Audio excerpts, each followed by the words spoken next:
Today is Monday, November 28th, 2022, Monday after our long Thanksgiving holiday in the United States. It's a little after 3 o'clock here on the East Coast of the United States.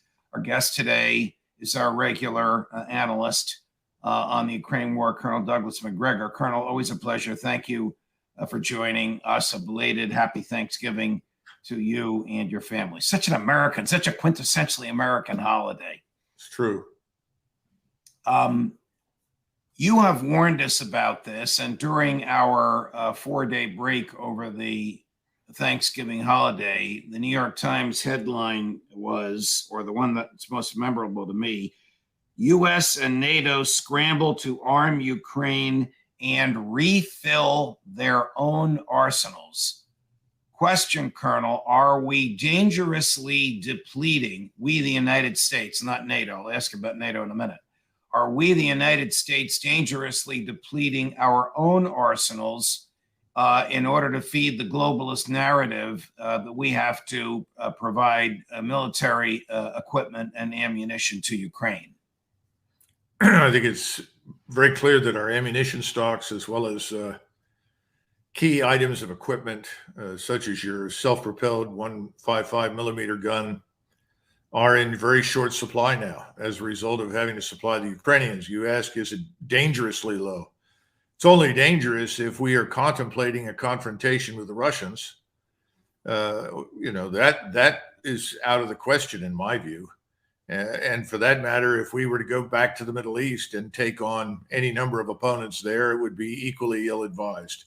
So I would say it's not dangerous unless we are stupid and decide to intervene somewhere. Have we supplied the Ukrainian military from our surplus or from our substance? Both. But we have had to rely increasingly on the substantive American military capabilities. There's now talk about sending even more sophisticated missiles with greater ranges, which I find disturbing, because the more we do this, the more likely we are to end up in a confrontation with the Russians, for which we're completely unprepared. But there's talk about that right now in the media. The last time we spoke, which was a day or two before Thanksgiving, we talked about whether or not there was any impetus on the part of the State Department or NATO diplomats to push President Zelensky and President Putin, to the extent they can push Putin anywhere, toward the negotiating table. In the interim, you sent me some videos, which are too horrific for us to show, which show Ukraine atrocities against captured Russian soldiers. So these are captured Russian soldiers who ought to have been protected by the Geneva Conventions. Obviously, they weren't. They were executed with bullets in the head. Why would this have happened? Why would there have been videos of it? Why would the videos of it have been displayed on Ukraine streaming sites? Well, Judge, you're right. The videos that show Russian prisoners of war being essentially murdered after they've surrendered have been posted by Ukrainian soldiers. These are videos taken by Ukrainian soldiers and then posted on the internet, essentially as a point of pride, in the belief that they are somehow or another frightening or horrifying the Russians, who knows. But I also think there's another sinister dimension to this. I think there's an interest in Ukraine, particularly in Kiev, to ensure that there can be no negotiated settlement between Ukraine and Russia.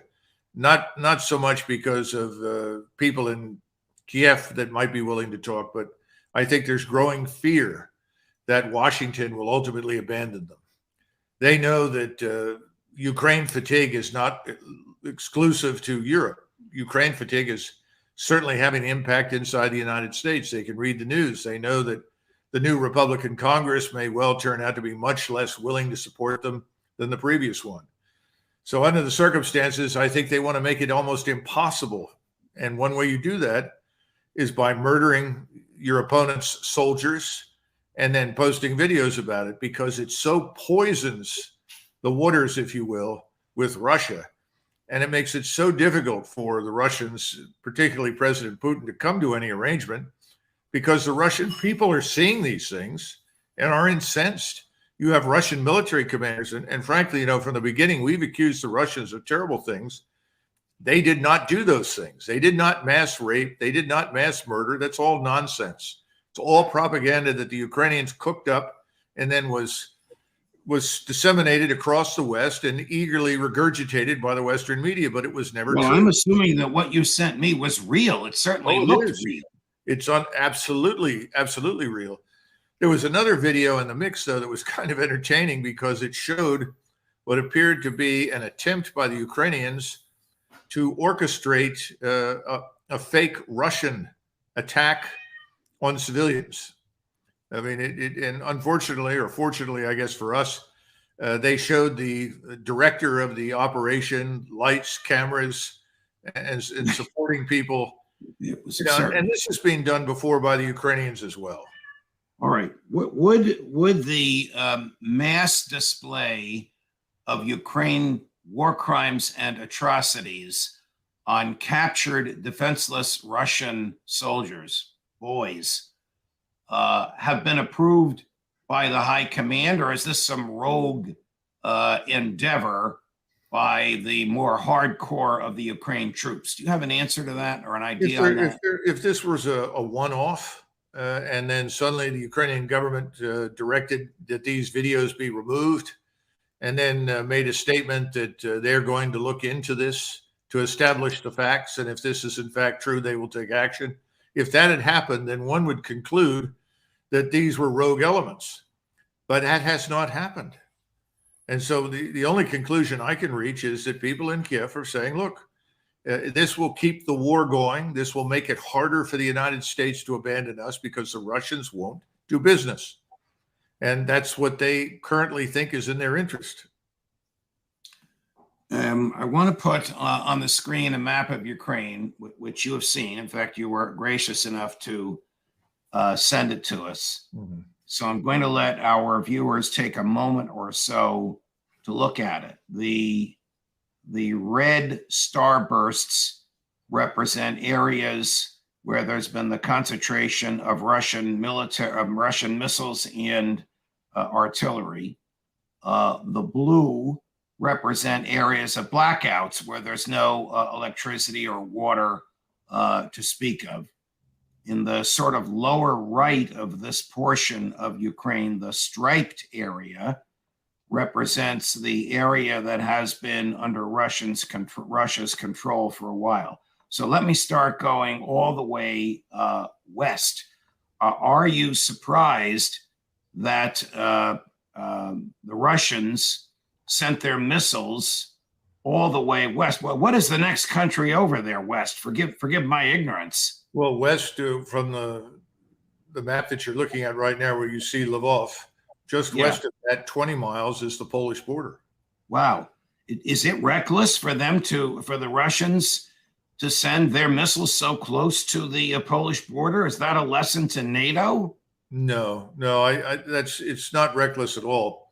First of all, to understand what's happening now, this is very similar to what the United States did in Iraq, to what it did to the Serbs during the Balkan campaigns, the Kosovo Air campaign, very similar to what we did during World War II to Germany and Japan.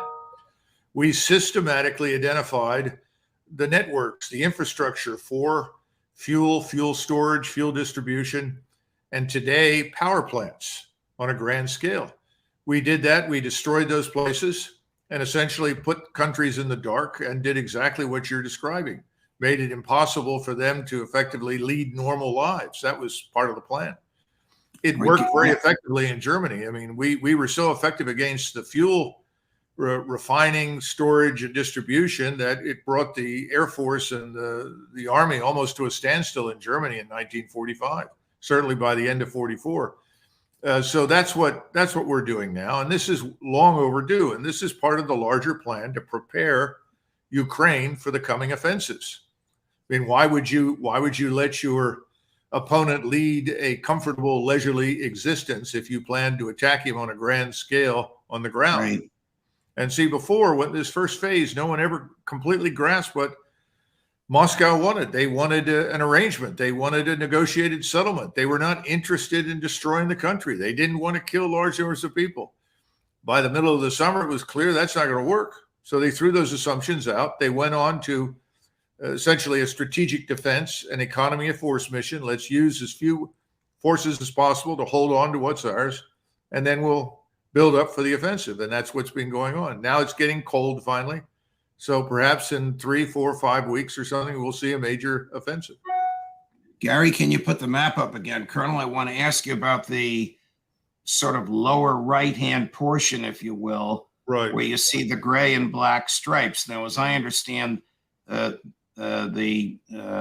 symbols on the map, that reflects the portions of Ukraine which are in which Russian-speaking people live and which the yes, Russian government controls.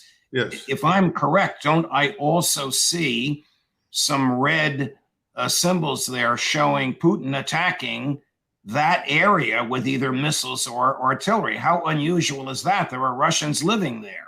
Well, let's not say Putin attacking. You know, he's in Moscow, and Okay. these strikes are ordered by the high command of the Russian theater and General Surovikin.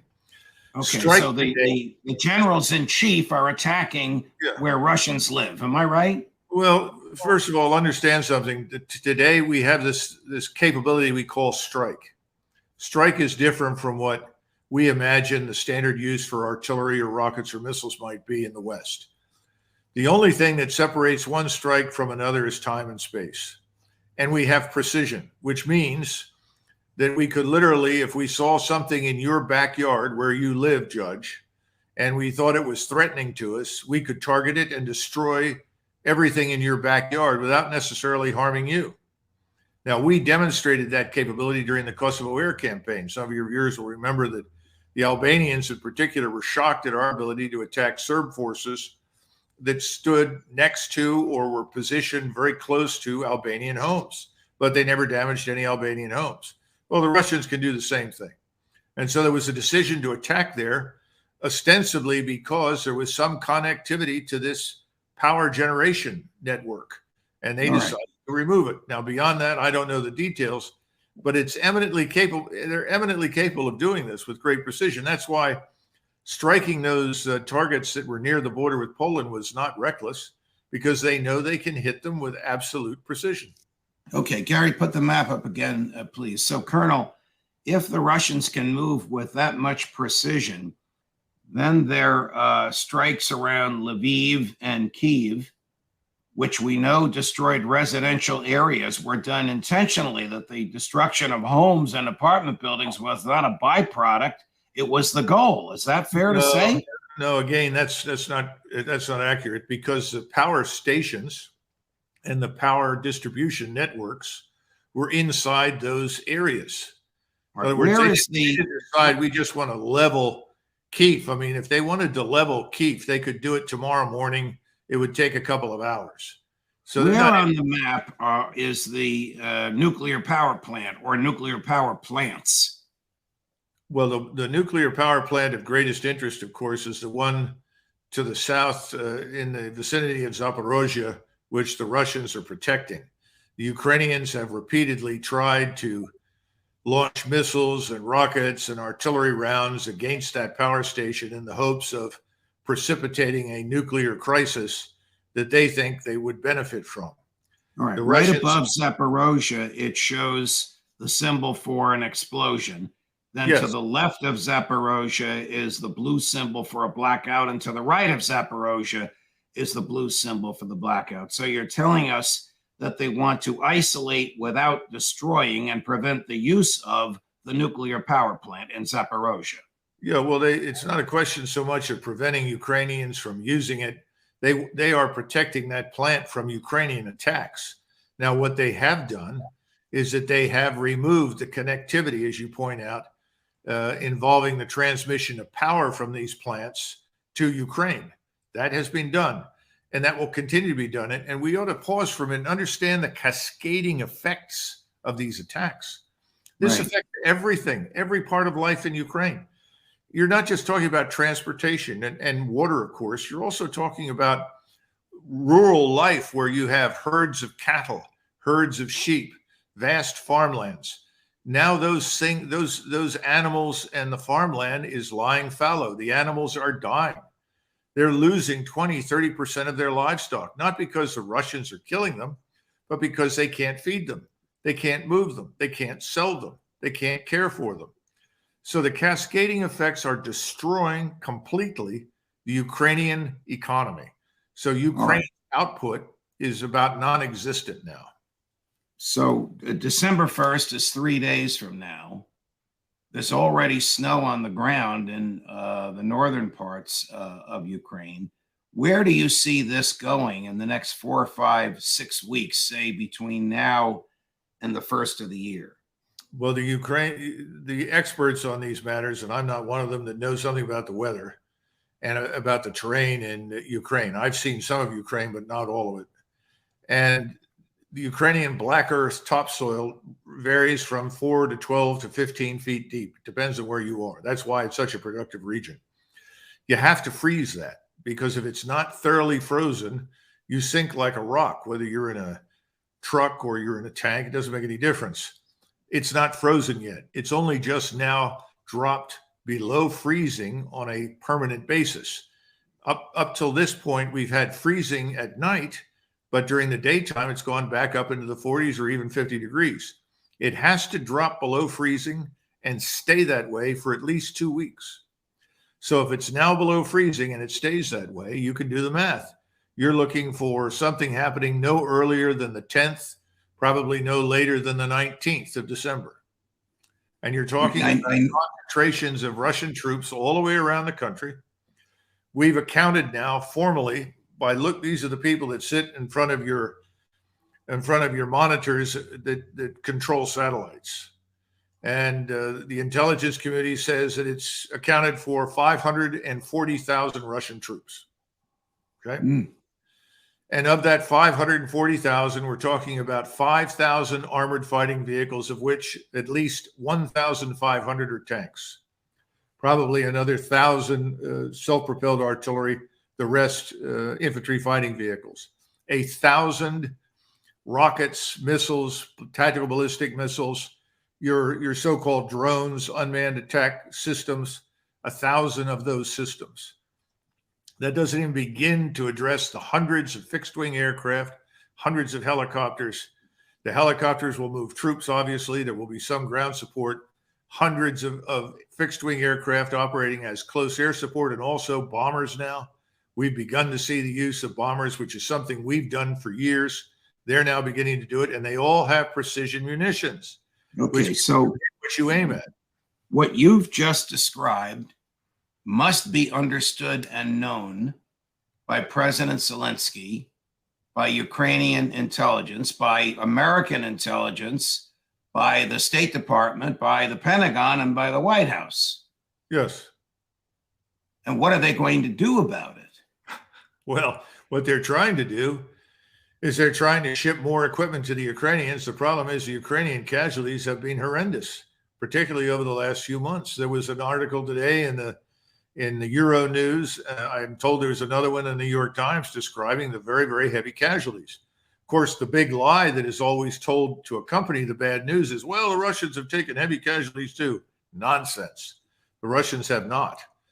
And that's the difference. When you're killing your enemy at a 10-to-1 ratio, which is about where it is right now in southern Ukraine with the Russians and Ukrainians, you're not hurting at all. And the Russians, again, aren't running out of anything. The Ukrainians are running out of everything. Ammunition, spare parts, fuel, you name it. Their soldiers, most of the best troops are dead or wounded. And the people that they're shoving forward in the defensive positions are untrained reservists. They say, well, we sent 10,000 more troops to England for 3 weeks.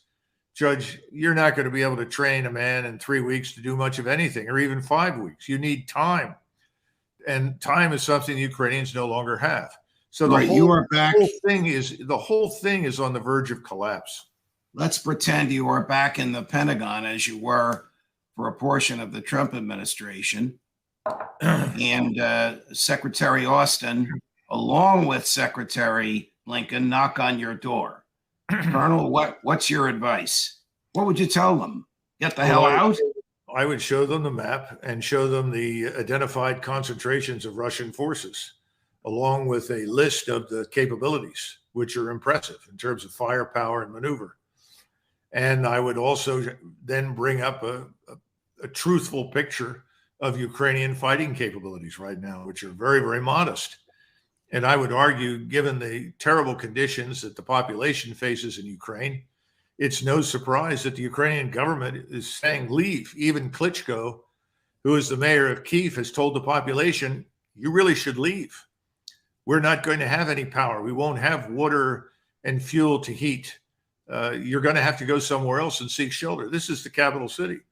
And millions of these Ukrainians are going to pack it in and they're going to head west.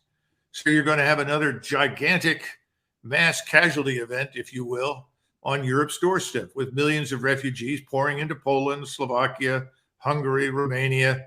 And obviously, in many cases, these frontline states will simply herd them further west into other countries because they can't take anymore.